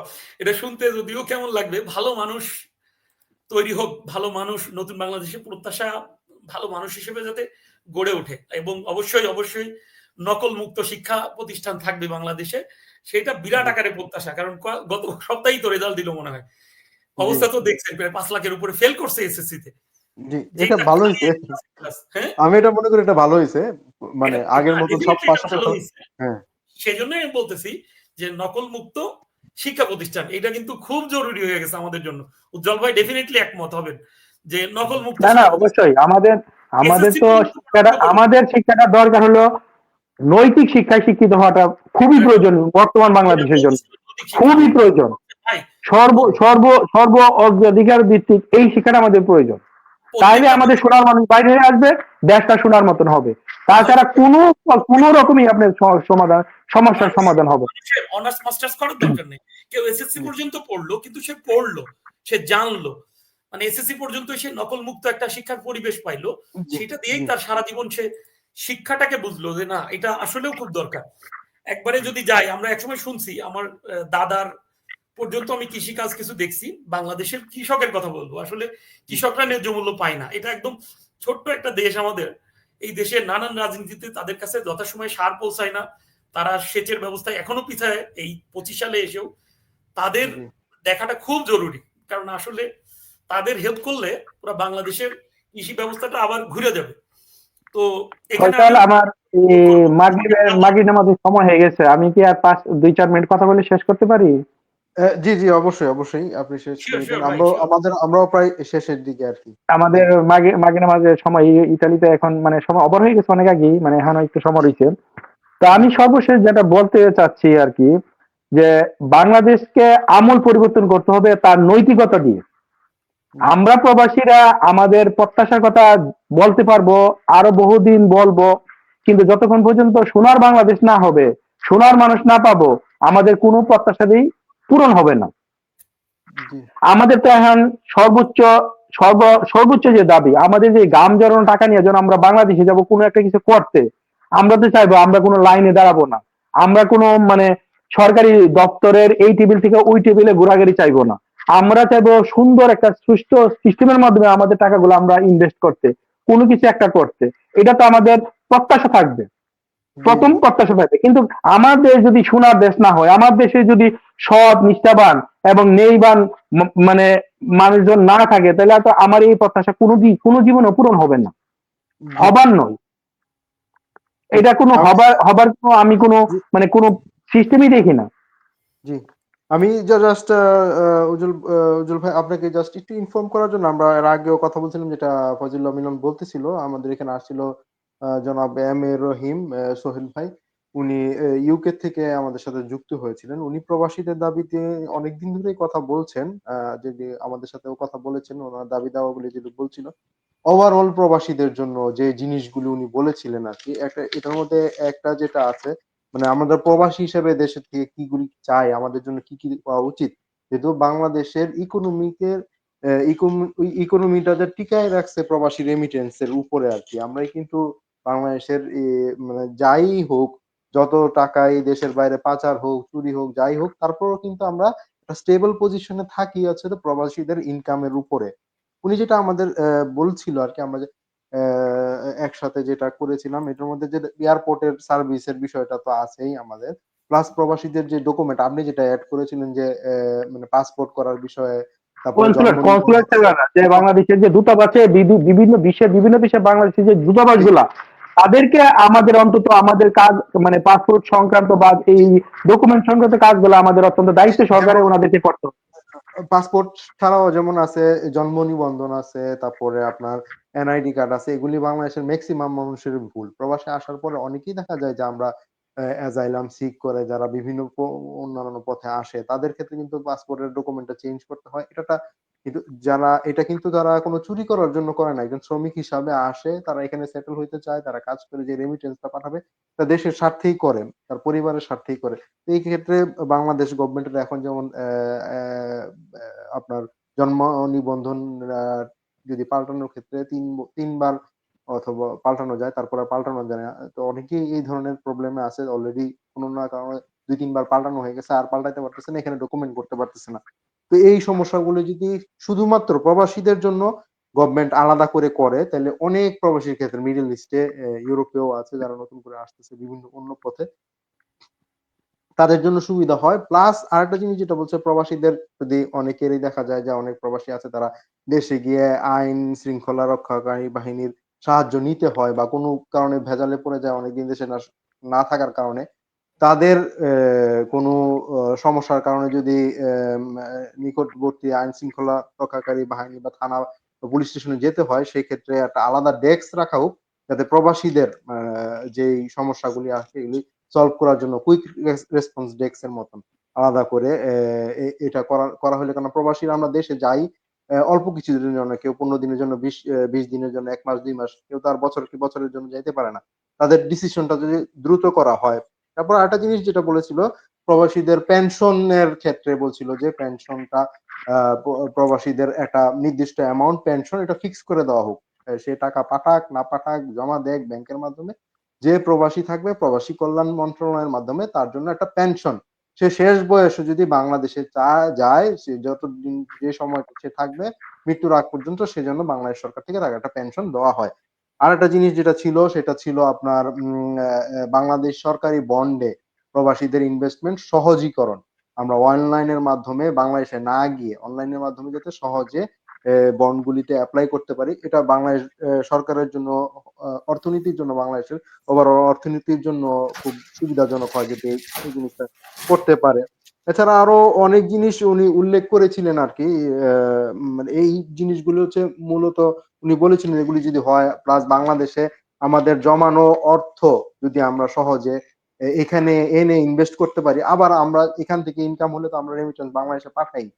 তো বাংলাদেশের থেকে টাকা তো অর্থ পাচার যাতে না হয় সেজন্য আমরা আসলে বাংলাদেশ থেকে টাকা অন্য দেশে আনতে পারি না সহজে।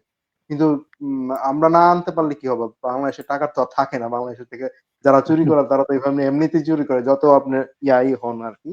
তো এই জিনিসগুলি সাথে আপনি একমত কিনা, আপনি যদি যেহেতু চলে যাবেন, তারপরে তো না না, আরো অবশ্যই এগুলাই তো আমাদের প্রত্যাশা, এগুলোই জি তো আমাদের প্রত্যাশা।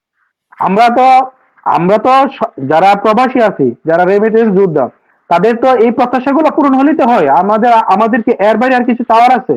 আমরা যখন জি দেশে যাব, এয়ারপোর্টে আমাদের হয়রানির শিকার আমাদের যাতে না হতে হয়, কনসুলেট যে বিভিন্ন দূতাবাসে আমাদের যাতে হয়রানির শিকার না হতে হয়, আমরা দেশে কোনো একটা ইনভেস্ট করতে চাইলে, কোনো একটা বিনিয়োগ করতে চাইলে, আমাদের যে সরকারি অফিসে এই অফিস থেকে ওই অফিসে, এই ফাইল থেকে ওই ফাইল, এই টিভি থেকে ওই টিভিতে আমাদের দ্বারস্থ না হতে হয়। আমরা যখন এয়ারপোর্টে নামি, আমরা যখন কিছু একটা বলি যে ভাই কোথা থেকে আসছেন, আমি যখন বলি আমি মিডল ইস্ট থেকে আসছি, আমার সাথে এক বিহেভ। আমি যখন বলি আমি ইউরোপ থেকে আসছি, আমার সাথে আরেক বিহেভ। শুধু টাকা কিভাবে আমাকে হাতিয়ে নিবে, আমাকে কিভাবে হয়রানি করবে। আমি অনেক বৈষম্য সময় বৈষম্যটা আমি জি ইউরোপ থেকে আসছি, আমি বলি ভাই আমি মিডল ইস্ট থেকে আসছি, আমি এই মালয়েশিয়া থেকে আসছি। এইগুলো জি আমাদের আমরা তো এগুলোর থেকে বাঁচতে চাই। আমরা তো কোনো সরকারের কাছে কোনো করোনা চাইতেছি না। আমি তো বারংবার এই কথাই বলতেছি, আমাদের ন্যূনতম মর্যাদাটুকু, সম্মানটুকু আমাদের দেওয়া হোক। জি আমরা এখানে কেন আমাদের অ্যানালগ সিস্টেমে আমাদের ফর্ম ফিল আপ করতে হবে? এগুলা কেন অনলাইন করা হয় না? আমি বাংলাদেশ যাবো, ঠিক আছে, আপনি অনলাইনে এগুলা রিপোর্ট করেন যে এই ফাইলগুলা, ফর্ম গুলো তোমার ফিল আপ করতে হবে, আমি ফিল আপ করে নিই। আমি কেন ওখানে গিয়ে ঘন্টার পর ঘন্টা দাঁড়িয়ে আরেকজন থেকে কলম নিবো, এখান থেকে কলম নিবো, এখান থেকে কাগজ দেবো, নিয়ে এগুলা ফিল আপ করবো? এগুলা জি তো মানে হয়রানি ছাড়া আর কিছু না বাংলাদেশে।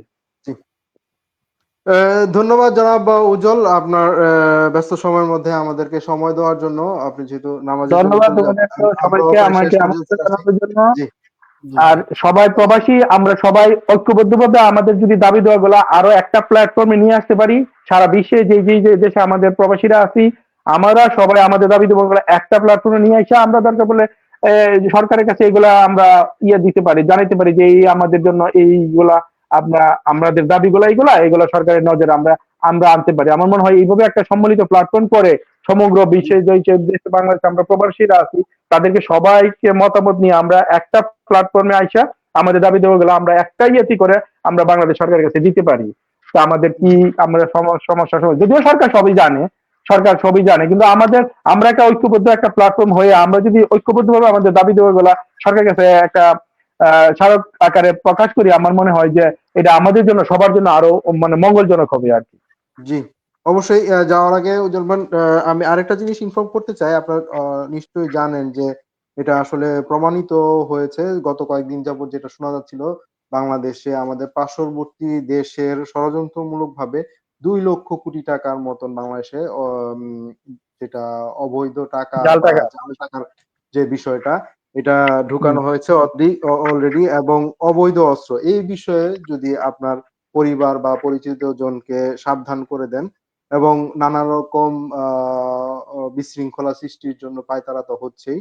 আমাদের এজ এ বাংলাদেশি হিসাবে আমাদের সবারই এই বিষয়ে সজাগ থাকা উচিত, এবং আমাদের না সবাই পরিচিতরা এখন তো মিডিয়ার সবাইকে যুগ, সজাগ এইগুলা থাকা। আসলে এগুলা সামাজিক মাধ্যমে অহরহ আপডেট হইতেছে, আর আমরা তো সবাই 24 ঘন্টা সামাজিক মাধ্যম নিয়ে ব্যস্ত থাকি।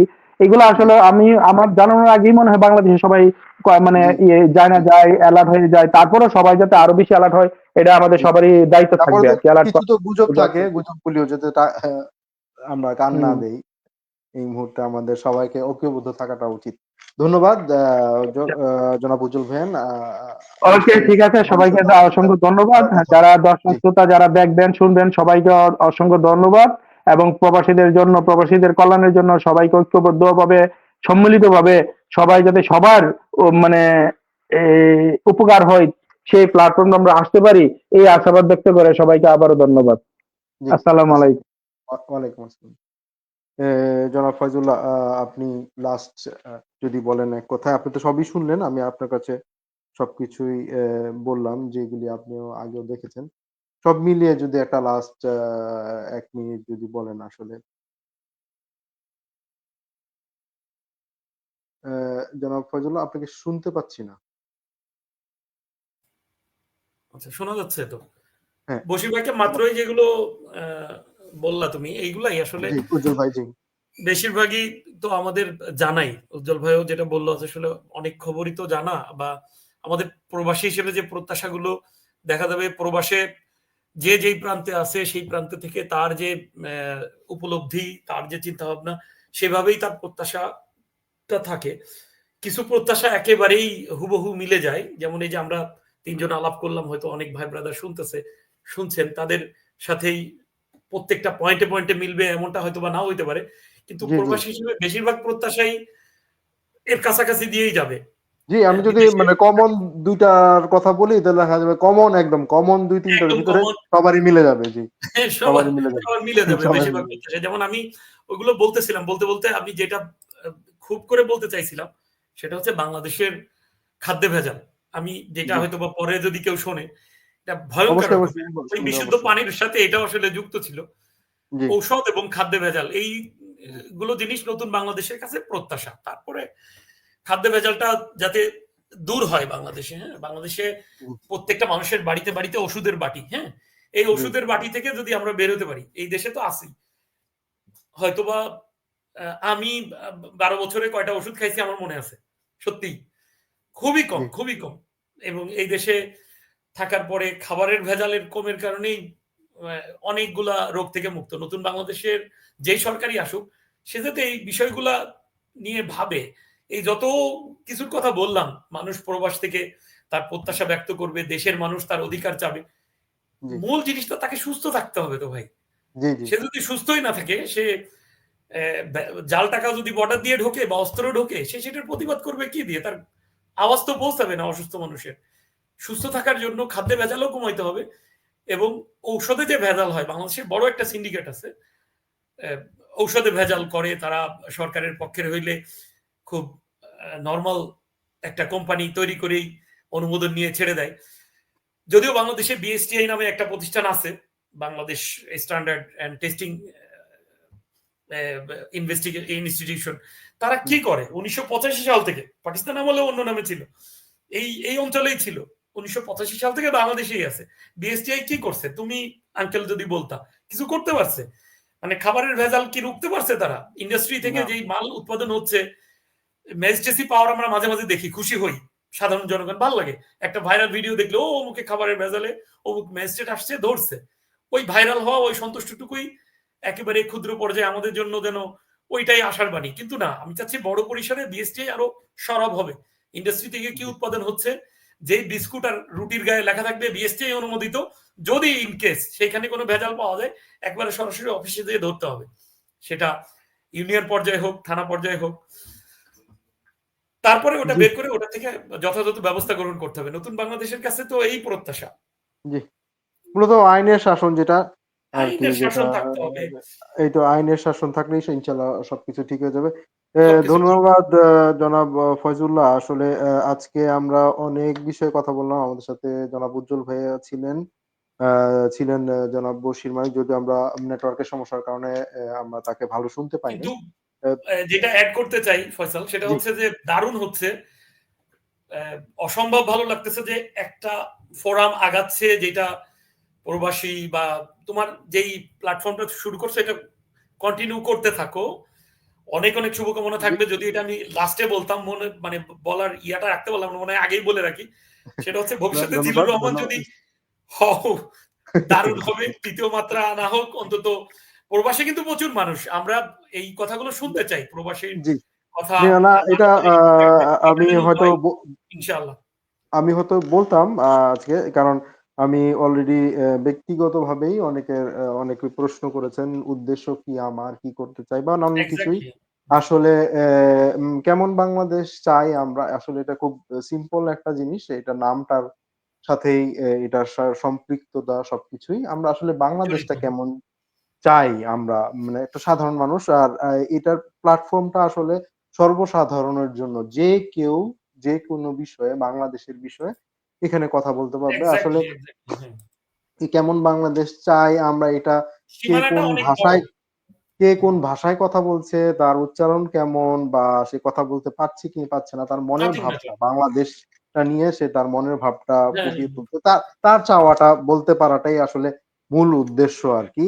আমরা সাধারণত যে এই টক শো গুলিতে শুনি, যে আলোচনাগুলি থাকে, সাধারণত সবাই স্টার, তারা একই সময় দেখা যায় যে কন্টিনিউস এক্স্যাক্টলি। এক চ্যানেল থেকে আরেক চ্যানেল, এক চ্যানেল থেকে আরেক অল্প চ্যানেলে। কিছু ১০ জন, ১০ থেকে ১২ জনের বেশি পাই না। আবার অনেকেই দেখা যায় পলিটিক্যালি বায়াস, হ্যাঁ, হয়তো হ্যাঁ। কোনো না কোনো একটা দলের প্রতিনিধি হিসাবে আসেন। তো আমরা যেটা করতেছি, আমি বা আমার প্রচেষ্টা হচ্ছে যে আমার এখানে সবাই আসবে, তার পলিটিক্যাল পয়েন্ট অফ ভিউ যেটাই থাকুক, মানে সবার হুম, আগে হুম। বাংলাদেশ যেটা আরকি। সবার আগে সে বাংলাদেশ। সবার আগে বাংলাদেশ, সে বাংলাদেশটা নিয়েই থিঙ্ক করবে। তার ১ম থিংকিংটাই আসবে বাংলাদেশটা কি। মানে এক কথায় যদি বলি, আমি জনাব তারেক রহমানের সাথে একই সুরে, এটা সবার আগে বাংলাদেশ, জাতীয়তাবাদী আরকি। আমরা বাংলাদেশী জাতীয়তাবাদ যদি জাতীয়তাবাদ। বলি, হ্যাঁ। আমি জাতীয়তাবাদ বললেই যে আমি একটা দলের হয়ে যাব তা না। বাংলাদেশী তো দেশীয়তাটা আসলে সবার ভিতরেই থাকা উচিত। আমরা যারা মনে করি এখন, যারা বিগত সময়ে আওয়ামী লীগের সাথে সম্পৃক্ত ছিলেন, সুবিধাভোগী ছিলেন, তারাও যদি আসলে বাংলাদেশটাকে ধারণ করেন, তাহলেই বরঞ্চ উপকার হইতো। তারাও যদি, যেটা করেন কিন্তু নাই, তারা এই করেন নাই। এইখানে কি আমি মানে ৩০ সেকেন্ড বলতে পারবো? জি, অবশ্যই, তোমার অবশ্যই। এই কথাটাই যে যা সবার আগে জাতীয়তাবাদ, যে কথাটা আসলে এইটা চর্চা করতে করতে লম্বা সময় গেলে যে প্রবলেমটা হয়, সক্রেটিস ধরতে পারছিলেন অনেক আগে। জি, সক্রেটিস ধরতে পারার পরে পরে উনি বলতেছিলেন, যেটা চমৎকার করে একটা ক্লাসে ব্যাখ্যা দিচ্ছিল ববি হাজ্জাজ। আমি ওনার ক্লাস মাঝে মাঝে শুনি, কাজে জি, যাইতে আসার সময় ভালো লাগে। তো উনি একটা ব্যাখ্যা দিচ্ছিলেন যে আসলে ন্যাশনালিজমের পর্দার আড়ালে ঘুরে ফিরে দেখা যায় যে রাজতন্ত্র চলে আসে কিভাবে কিভাবে জানি। তুমি যদি ইউরোপের দেশগুলো দেখো, ইউরোপের দেশগুলো এখন দেখো, সবাই কিন্তু হুম, ন্যাশনালিজমের কথাই বলে। সবার আগে তার দেশ, সবার আগে আমি যেমন হুম, বলতেছি বাংলাদেশ। এইটার একটা মানে হয়তোবা ডিউরেশন আছে, অথবা জনগণের সাথে শাসন ব্যবস্থার কমিউনিকেশনের একটা ব্যাপার আছে, যার ফলে দেখা যায় কিছুদিন পরে বা কিছু বছর পরে এইটা আর ওই সবার আগে বাংলাদেশ বা এটা ন্যাশনালিজমের আসলে যে কি, ওই যে ব্যাপারটা সেটা থাকে না। হ্যাঁ, এইটার জন্যই মনে হয় সক্রেটিস এই কথাটা বলতেছিল যে আমি আসলে ন্যাশনালিজম পছন্দ করি না। আমার কাছে রাজতন্ত্রই ভালো। এবং রাজতন্ত্রের ক্ষেত্রে উনি কয়েকটা পয়েন্টের মধ্যে ও না, এটা সম্ভবত অটোমানদের একটা ইয়ার থেকে দেখতেছিলাম যে শাসক যদি প্রচন্ড রকম কঠোর হয়, আবার একই সাথে যারা জনগণ তারা যদি শাসককে ভালোবাসে তাহলে দারুণ ব্যাপারটা। আবার শাসক যদি প্রচন্ড রকম অনেস্ট হয় আবার কঠোর হয়, জনগণ ভালোবাসুক না বাসুক ব্যাপার না, দেশের অনেক উন্নতি হয়, ব্যাপারটা বুঝতে পারি। জি তো তারেক রহমানের ওই কথাটা যাতে বাস্তবেই তাই থাকে, তুমি যেহেতু সুর মিলাইলা, তোমার কথাও যাতে তাই থাকে, আমার মনে না হয় আসলে তাই না। শুধু আমাদের লম্বা সময় সবার ধরে আগে রাখা- বাংলাদেশ এখন জনাব তারেক রহমান একটা রাজনৈতিক দলের প্রধান, তার হ্যাঁ, হ্যাঁ, পারসেপশন তার রাজনৈতিক দল নিয়ে কিছু থাকতে পারে, সেটা কিন্তু সবার আগে বাংলাদেশ। আমরা exactly. আমরা সবাই যদি আমার মানে বাংলাদেশ ইস্যুতে যদি সবাই বাংলাদেশেরটাকেই আগে চিন্তা করি, দলকে না চিন্তা করে, তাহলে সেই হিসেবে নিশ্চয়ই যোগ্য লোক নেতা হবে। অবশ্যই কোনো যোগ্য লোক মানুষ নেতা হবে। ইয়া হবে না, বা কার জি সন্তান বিদেশে সারা জীবন পড়ে আসলো, হুট করে আসার পরে এমপি নির্বাচন করলো, যেই ছেলেটা তৃণমূল পর্যায় থেকে রাজনীতি করে আসতেছে, তার কোনো হুম, খোঁজ নাই। যে হয়তো খোঁজ কলেজ নেই। পর্যায় থেকে ছাত্র দল করতেছে, ছাত্র শিবির বা ছাত্রলীগ করে, কিন্তু দেখা যাচ্ছে এই রাজনৈতিক দলগুলোর কোন এক নেতার ছেলে সে বাইরে থেকে পিএইচডি করে সে হঠাৎ করে এসে এমপি নির্বাচন করলো, তারে সবাই জি সাৎসার করতেছে। তার মানে জি ওই সবার আগে বাংলাদেশ, সবার আগে ন্যাশনালিজম ব্যাপারটা কিন্তু তখনও থাকলো না, পরিবারতন্ত্রের মধ্যে ঢুকে গেল। জি জি ওই তো এইরকম মানে অনেক আমাদের ব্যাপার আছে যে ডিসকাস করলে চর্চা, শেষ হবে না। হ্যাঁ, চর্চাটা করতে হবে আর কি। আমরা যদি ছোট এক্সাক্টলি, ছোট করে সবাই যদি এই জিনিসটা বুঝে করতে পারি। আর একটা যেটা জিনিস আমি দর্শকদের এখন যারা দেখছেন বা পরে দেখবেন, এটা বলবো যে বর্তমান বাংলাদেশের একটা যে পরিবর্তন আছে বা আমরা একটা পরিবর্তনের মধ্যে দিয়ে যাচ্ছি, আমরা আশা করতেছি খুব দ্রুত সময়ে একটি নির্বাচিত সরকার আসবে। একটা নির্বাচিত সরকার একটা দেশের জন্য খুবই গুরুত্বপূর্ণ একটা জিনিস। সে নির্বাচন করে যে কেউ আসতে পারে। আপনি যদি জনগণের কথা চিন্তা করেন, সেক্ষেত্রে আপনি যদি জনগণকে খুশি করতে পারেন, নির্বাচনে আপনি এসে আপনার মতন করে আপনি দেশের উন্নয়নের জন্য কাজগুলি করবেন। সেটা জনগণের উপরেই ছেড়ে দেওয়া উচিত। আমি আমি মনে করলাম যে আমি যেটা মনে করতেছি এটাই দেশের জন্য ভালো হবে। তখন কিন্তু আমি এনিহাউ জনগণকে উপেক্ষা করেই এই জিনিসগুলি বলছি। আমাদের জন্য এখন যেইটা সবচেয়ে বেশি জরুরি, জনাব ফয়জুল্লাহ হয়তো আপনি এটি একমত হবেন, একটা দ্রুত দ্রুত নির্বাচিত নির্বাচন। সরকার, যেটা আমাদের দেশের জন্য অত্যন্ত জরুরি এবং গুজবে কান না দেওয়া। আমরা প্রতিদিন বাংলাদেশে দেখি কোনো না কোনো কারণে আসলে এই আন্দোলন, ওই আন্দোলন, এটা হচ্ছে, ওইটা হচ্ছে। আমি সবার প্রতি শ্রদ্ধা রেখেই বলছি, আপনাদের যে যৌক্তিক দাবিগুলি আছে, অবশ্যই এগুলি যৌক্তিক। আপনারা অনেক কষ্ট করতেছেন, এই কারণে হচ্ছে আন্দোলন করছেন। কিন্তু বর্তমান সময়ে আপনাদের আন্দোলনটা আসলে দেশের উপকারে তো আসবে না, আপনাদের নিজেদের জন্যও কোনো উপকারে আসবে না। কারণ বর্তমানে যে সরকার আছে সেটা একটা অন্তর্বর্তীকালীন সরকার, তার পক্ষে বেশি কিছু করা সম্ভব নয়। একটা নির্বাচিত সরকার ছাড়া এগুলি আসলে দাবি দাওয়াগুলি পূরণ করাও সম্ভব নয়। আপনার প্রতিদিন যদি একটা জানেন যে আমাদের শৃঙ্খল বাহিনীগুলিও একটু ভেঙে পড়েছে গত ১৭ বছরে। তারা যদি প্রতিদিন আপনাদেরকে নিয়ে ব্যস্ত থাকে, তাহলে আসলে জাতীয় যে নিরাপত্তার বিষয়গুলি আছে তারা ওগুলি কিভাবে হ্যান্ডেল করবে? আমরা জানি আমাদের জাতীয় নানানবিধ সমস্যা আছে এবং যেই সমস্যাগুলি আমরা এখন আসলে প্রমাণিত, আমি যেটা বলতেছিলাম কিছুক্ষণ আগেও বলছি যে বিশাল পরিমাণ একটা অর্থ, আম জাল টাকা যেটা পার্শ্ববর্তী দেশ থেকে আসছে, এটা প্রমাণিত আ আ তথ্য-উপাত্ত আছে এটার এটার বিপক্ষে। অবৈধ অস্ত্রের ভয়ঙ্কর। বিষয়গুলি আছে। বিভিন্ন ধরনের occurrence এর কথা চিন্তা করা হচ্ছে। তো সবার সাবধানতার জন্যই আমাদের আইন শৃঙ্খলা রক্ষাকারী বাহিনী যারা আছে, সামরিক, বেসামরিক যে বাহিনীগুলো আছে, তাদেরকে এট লিস্ট ন্যাশনাল যে সিকিউরিটির বিষয়ে কাজ করার জন্য তাদেরকে একটু সময় দেওয়া উচিত। আমাদের নিজেদের দাবি-দাওয়াগুলি আমরা একটু পরেই উপস্থাপন করি। একটা নির্বাচিত সরকার আসলে তার কাছে আমরা যেন উপস্থাপন করি। আমরা একটু ধৈর্য ধরি। আমরা এতদিন ধৈর্য ধরে ছিলাম। আর কিছুদিন ধৈর্য ধরলে হয়তো সুন্দর একটা বাংলাদেশ পাবো। আমাদের সবাই ঐক্যবদ্ধ হয়ে থাকাটা খুবই জরুরি। অ্যা এই বিষয়গুলি যদি সবাই একটু খেয়াল রাখি, তো ইনশাআল্লাহ আমরা সামনে সত্যিকারের একটা সুন্দর বাংলাদেশ উপহার পাবো। ইনশাআল্লাহ, ইনশাআল্লাহ। ধন্যবাদ জনাব ফয়জুল্লাহ মিলন, আপনার ব্যস্ত সময়ে আমাদেরকে সময় দেওয়ার জন্য। ধন্যবাদ, তোমাকে ইনশাআল্লাহ অসংখ্য আমরা ধন্যবাদ জি আমাকে উপযুক্ত মনে করার জন্য, আলাপ করতে না অবশ্যই আমরা এটা যেটা প্ল্যাটফর্মে। বলেছি যে অসংখ্য ধন্যবাদ জি অধমের ধন্যবাদ। স্মরণ করার জন্য। ওকে, ধন্যবাদ। আসসালামু ইনশাআল্লাহ। আলাইকুম। বাই। ওকে, ওয়ালাইকুম আসসালাম।